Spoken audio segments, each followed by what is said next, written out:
अभ्यास coaching centre में सभी भारतीय विद्यार्थियों का बहुत बहुत स्वागत है। और ये है भारत का पहला संपूर्ण हिंदी आर्थिक अखबार बिजनेस स्टैंडर्ड, जिसका नाम है। और आज है गुरुवार 11 नवंबर 2021 है।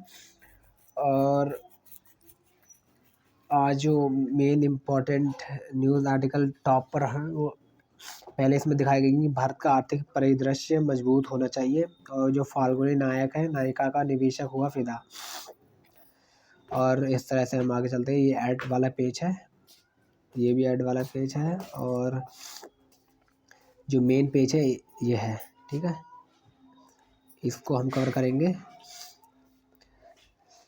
नायिका पर निवेशक हुए फिदा, और एथेनॉल के दाम 1.47 रुपये प्रति लीटर बढ़ गए हैं। और सरकार ने पेट्रोल पर मिलाए जाने वाले एथेनॉल की कीमत में दिसंबर से शुरू विपणन वर्ष 2021-2022 में 1.47 रुपये प्रति लीटर की वृद्धि की मंजूरी दे दी है।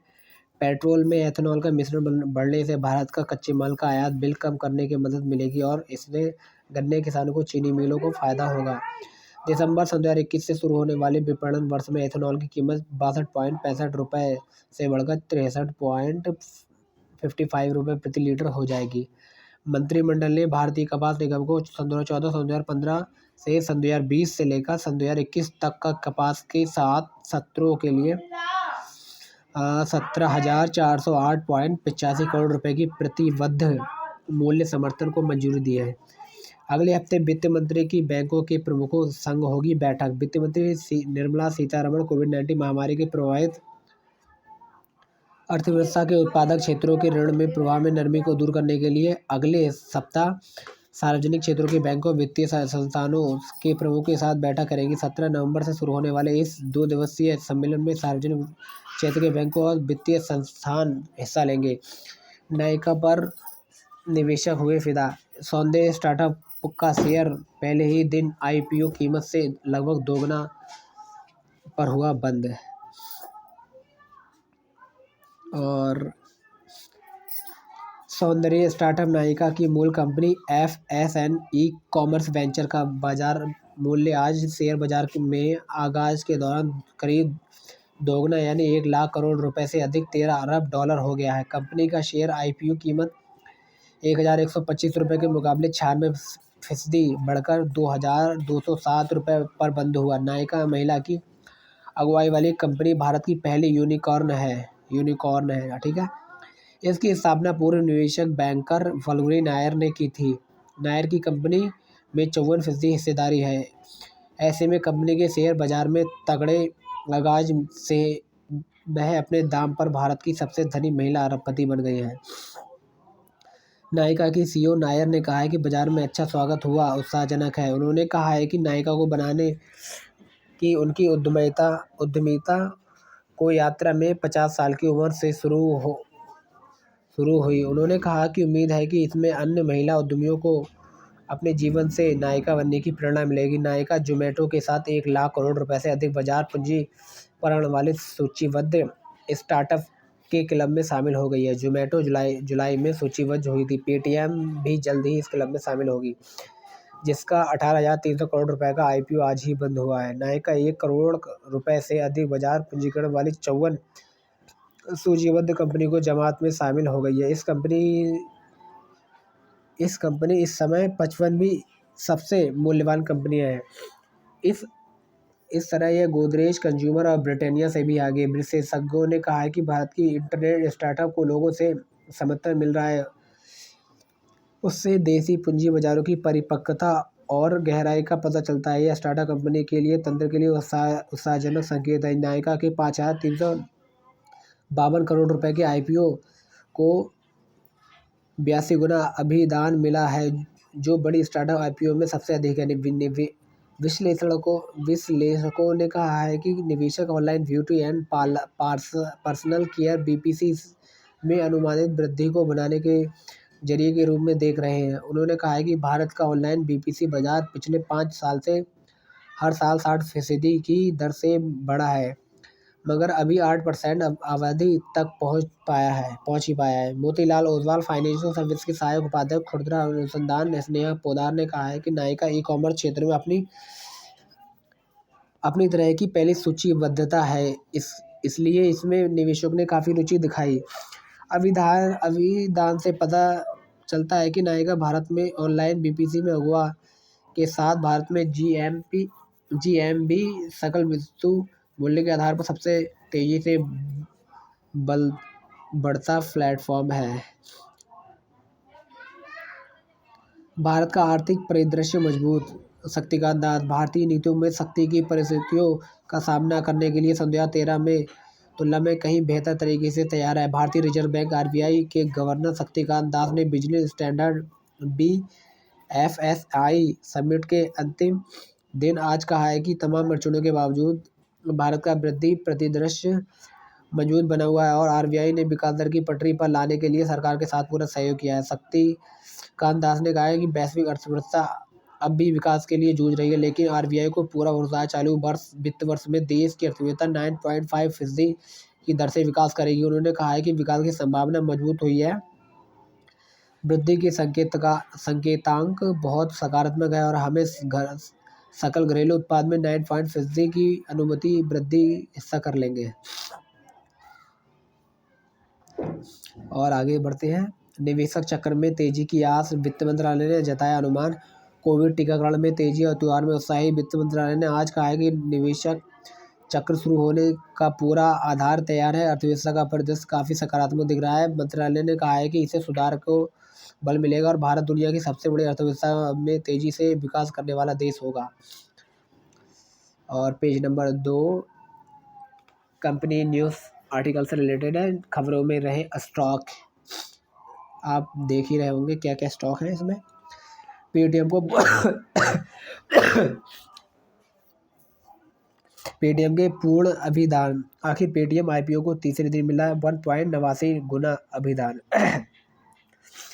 और फर्म एजी की मूल कंपनी ने जमा कराया आईपीओ का मसौदा। हेल्थ टेक स्टार्टअप फर्म एजी की मूल कंपनी एपीआई होल्डिंग्स ने आरंभिक सार्वजनिक निर्गम के जरिए 6,050 करोड़ रुपए जुटाने की विवरणिका का मसौदा सेबी के पास जमा कराया। एवरेडी इंडस्ट्री का शुद्ध लाभ घटा। एवरेडी इंडस्ट्री इंडिया का समेकित शुद्ध लाभ सितंबर तिमाही में 45.75% घटकर 31.4 करोड़ रुपए रह गया है। यह पिछले साल की समान अवधि से 57.22 करोड़ रुपए था। परिचालन से राजस्व में 357.49 करोड़ रुपए रहा, जो 4% तक की गिरावट है। कंपनी ने कहा है कि कोविड संबंधी डिवाइस द्वारा ज़्यादा मार्जिन वाली बैटरी के इस्तेमाल की वजह से खपत घट रही है। एलबेकिक फार्मा का शुद्ध लाभ 50% घटा। भारत का आर्थिक परिदृश्य मजबूत। शक्तिकांत, ये न्यूज हम कवर कर चुके हैं पहले ही, उसके बाद और आगे बढ़ेंगे।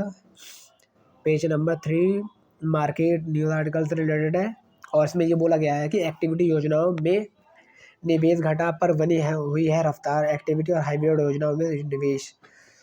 तकनीकी गड़बड़ी पर एनएसई व उसके कर्मियों को सेबी का notice. National stock exchange NSE ने में 24 फरवरी की ट्रेडिंग के दौरान तकनीकी गड़बड़ी पर एक्सचेंज और उसके कुछ कर्मचारियों को बाजार नियामक सेबी ने कारण बताओ नोटिस जारी किया। हार्डवेयर की नाकामी से देश के सबसे बड़े स्टॉक एक्सचेंज में कई घंटे तक ट्रेडिंग रुक गई थी। एक्सचेंज ने डिस्क्लोजर में कहा है कि सेबी ने 11 अगस्त 2021 को एनएसई व उसके कर्मचारियों को कारण बताओ नोटिस जारी किया है, जिसमें 8 अक्टूबर 2015 से और 13 सितंबर 2017 और 26 मार्च 2019 को जारी परिपत्र एसईसीसी नियमन 2018 के कुछ प्रावधान के गैर अनुपालन का आरोप लगाया गया है। कंपनी ने इस संबंध में जरूरी कदम उठाए और सेबी को इस बारे में आवश्यक जानकारी मुहैया करा दिया है और इसका जवाब का इंतजार है। एक्टिविटी योजना में घटाए निवेश पर बनी हुई रफ्तार देख सकते हैं। अप्रैल में 3,437 था, उसके बाद हाइब्रिड करोड़ रुपए 8,641 हो गया है। अब मई में इस प्रकार आप देख सकते हैं। उसके बाद हम ठीक है आगे चलते हैं। और दीर्घ अवधि निवेशकों के लिए बरकरार बाजार में मौके बरकरार हैं। BSBFSI इनसाइट समिट में देश के प्रख्यात फंड प्रबंधकों का मानना है कि शेयर की भारी तेजी और महंगे मूल्यांकन के बावजूद दीर्घ अवधि निवेश अवधि और मध्यम प्रतिफल उम्मीद के साथ बाजार में निवेश प्रवेश के लिहाज से अच्छे अवसर बरकरार रहेंगे। चलिए आगे बढ़ते हैं। आप बिजनेस स्टैंडर्ड पेज नंबर 20 समाचार नीचे है। इथेनॉल की कीमत में बढ़ोतरी। COP के मसौदे निर्णय से जलवायु वित्त लक्ष्य को स्थानांतरित किया गया है कि मांग बनाम मसौदा यह है कि विकसित देशों द्वारा जलवायु वित्त में इजाफा। मसौदा $100 अरब के आंकड़े तक सीमित। बजट में वृद्धि को लेकर अनुमान नहीं। मांग जलवायु के बढ़ते जोखिम, विकसित देशों के ऐतिहासिक प्रदूषण से नुकसान, बचती और भरपाई के लिए अलग धन। और COP 26 प्रेसिडेंसी द्वारा में जलवायु वित्त के बजट में किसी भी प्रकार की बढ़ोतरी की पेशकश नहीं की गई और इसमें विकसित देशों में 2009 में तय किए गए $100 अरब प्रति वर्ष के लक्ष्य को पूरा करने का आग्रह किया गया है। यह मसौदा वैश्विक जलवायु सम्मेलन के अंतिम परिणाम के लिए चर्चा के विषय के रूप में तौर पर उपयोग में लाया जाएगा। तो चलते हैं, और ज़्यादा कोई इंपॉर्टेंट न्यूज़ नहीं है। उसके बाद कानपुर की मेट्रो रेल का परिचालन शुरू हो चुका है। नोएडा, ग्रेटर नोएडा, गाजियाबाद और लखनऊ के बीच कानपुर उत्तर प्रदेश का 5वां शहर बन गया है जहां मेट्रो दौड़ेंगी। मुख्यमंत्री योगी आदित्यनाथ ने मंगलवार को कानपुर के ट्रायल रन की शुरुआत की। खुदरा और SEME ऋण संग्रह बढ़ा है। वित्त कंपनियों द्वारा बांटे गए सूक्ष्म वित्त और SME जैसे सर्वाधिक प्रभावित संपत्ति वर्गों के लिए बकाया संग्रह सहित संग्रह क्षमता सितंबर 2021 में 100% के करीब पहुंच गई, जो मई में 2021 में 80% के निचले स्तर पर ही रही। और उसके बाद अक्टूबर में UPI ऑटोपे को मिली गति। भारतीय रिजर्व बैंक RBI द्वारा ई-मैंडेट्स पर नए दिशा निर्देश के कार्डों के माध्यम से आवर्ती भुगतान में विवेदन हो रहा था, वहीं UPI ऑटोपे के प्रति आकर्षण बढ़ा है। आयात में कटौती के लिए 102 उत्पाद की सूची जारी कर दी है। केंद्रीय वाणिज्य मंत्रालय ने अधिक मात्रा में आयात वाले 102 उत्पादों की सूची जारी करते हुए संबंधित मंत्रालयों को इनके आयात में कमी लाने की दिशा में कदम उठाने की सलाह दी है। GM सोयाबीन के आयात पर याचिका की सुनवाई होगी। उच्चतम न्यायालय ने बुधवार को देश के आनुवांशिक रूप से संवर्धित या जीन संबंधित GM सोयाबीन की आयात को चुनौती देने वाली याचिका को सुनवाई के लिए स्वीकार कर लिया है। न्यायालय ने GM सोयाबीन के स्वास्थ्य पर प्रतिकूल प्रभाव को ध्यान में रखकर यह याचिका स्वीकार की।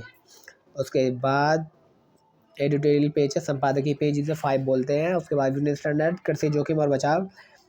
इस समय कृषि जिन्सों की अंतर्राष्ट्रीय कीमतों की ऊंची बनी हुई है, लेकिन इस बीच देश में खरीफ की ताज़ा फसल सरकार द्वारा तय किए गए न्यूनतम कीमतों से भी कम दाम पर बिक रही है। अक्टूबर में आधिकारिक कृषि मूल्य आंकड़ों में संकेत मिलते हैं कि खरीफ की विभिन्न फसलें और उनमें अपने तय न्यूनतम समर्थन मूल्य MSP से औसतन 33% नीचे बिकी।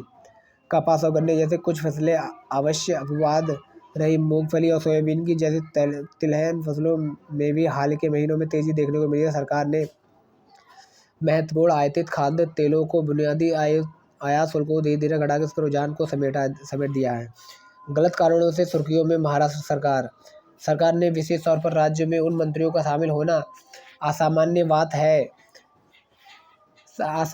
नहीं है जिनके खिलाफ गंभीर आपराधिक आरोप है। महाराष्ट्र में अब यह लगभग आम बात लगती है। राज्य में 2019 में विधानसभा चुनाव के शिवसेना प्रमुख उद्धव ठाकरे के नेतृत्व में महाराष्ट्र विकास आघाड़ी MBA गठबंधन की सरकार सत्ता में आई थी। चुनाव के तुरंत बाद जारी की गई एसोसिएशन और डेमोक्रेटिक राइट ADR की रिपोर्ट में कुछ अहम तथ्यों की ओर इशारा किया गया है। इसके मुताबिक राज्यों के मंत्रिमंडल में 43 मंत्रियों ने 27 के खिलाफ आपराधिक मामले दर्ज थे और 18 आपराधिक मामलों का सामना कर रहे थे। उसके बाद आगे चलते हैं। इंटर्नशिप की अहमियत समझने का वक्त। देश के तमाम महाविद्यालयों में विद्यार्थियों को अगर इंटर्नशिप की सुविधा उपलब्ध कराई जाने यानी उसे शिक्षा का अंग बनाया जाए तो बहुत महत्वपूर्ण बदलाव आ सकता है। पक्के बालों और झुके कंधे वाले पढ़े लिखे नजर आ रहे प्रोफेसर ने ब्लैक बोर्ड पर एक चित्र बनाया। इसके बाद पीछे मुड़े उनकी कक्षा के कुछ छात्रों ने नजर डाली। छात्रों में से ज़्यादातर, खासकर उसके कुछ फुट की दूरी पर शुरुआती कतार में बैठा हुआ मैं अपनी पहली भरी नज़र देख रहा था। उसके चेहरे पर संतुष्टि की मुस्कान लाते हुए उन्होंने कहा कि यह संगठनात्मक ढांचे का चार्ट है जो प्रबंधन के अध्ययन का केंद्रीय विचार है। धीरे धीरे मुझ पर रहस्य उद्घाटन की शुरुआत हुई। मेरे अनुशासन के मुताबिक यह कह रहे थे कि संगठन के लोग गैलरियों में उसी तरह बैठते हैं जिस तरह अक्सर फुटबॉल स्टेडियम में बैठे देखते हैं। उसके बाद आगे चलते हैं। आपका पक्ष है ग्रामीण बाजारों को बचाने की ज़रूरत। देश की अर्थव्यवस्था में कृषि और उस पर आधारित बाजार का उत्पादन बहुत बड़ा योगदान है। देश की अधिकांश जनसंख्या जीवन यापन के लिए ग्रामीण बाजार और कृषि पर निर्भर है। बाजार में लगने वाली दुकान करोड़ों व्यापार परिवार के रोजगार का माध्यम बनी हुई है, जिसे खत्म होने से बचाना होगा। उसके बाद देश दुनिया में नई दिल्ली स्थित राष्ट्रपति भवन में बुधवार को आयोजित एक विशेष कार्यक्रम में राष्ट्रपति रामनाथ कोविंद ने नेपाल के थल सेना प्रमुख रामप्रभु शर्मा को भारतीय थल सेना के जनरल मानद से नवाजा गया है। और पेज नंबर 6 है, शेयर बाजार से रिलेटेड पेज है, आप देख सकते हैं, आपको अच्छे से दिख ही रहा होगा। इसको थोड़ा और बड़ा करने की कोशिश करते हैं। ये हो गया।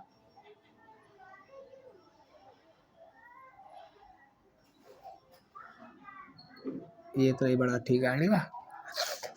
उसके बाद आगे देखेंगे, हम आगे बढ़ाएंगे पेज को, इसको निकल के स्लोली और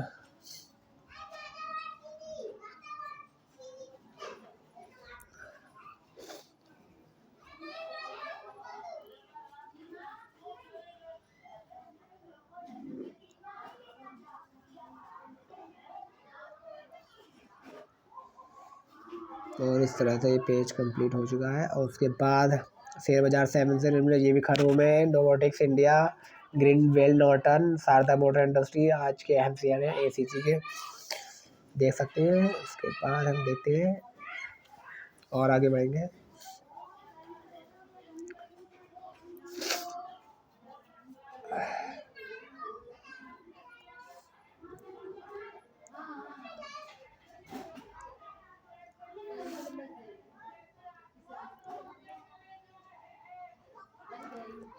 पेज नंबर 8, इसमें तो टोटल कंपनियों के ऐड है।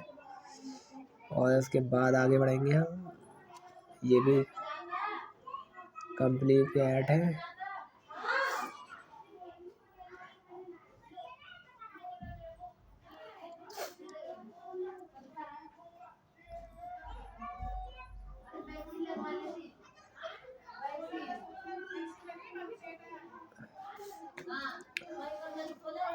अफगान में आतंकवाद पर ना पनपे, भारत, रूस, ईरान और 5 मध्य एशियाई देशों ने लिया है संकल्प। भारत, रूस, ईरान और 5 मध्य एशियाई देशों के शीर्ष सुरक्षा अधिकारियों ने अफगानिस्तान को वैश्विक आतंकवाद का पनाहगाह नहीं बनने देने का बुधवार को संकल्प लिया। काबुल में एक खुली व सही मायनों में समावेशी सरकार के गठन की अपील की।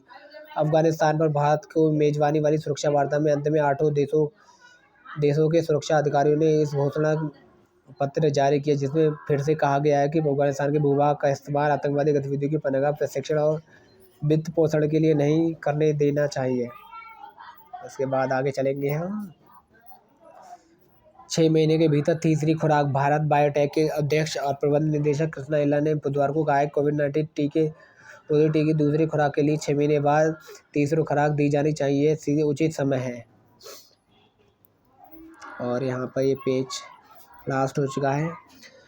इसी तरह की वीडियो की नोटिफिकेशन पाने के लिए हमारे चैनल को लाइक और सब्सक्राइब कीजिए। जय हिंद, जय भारत।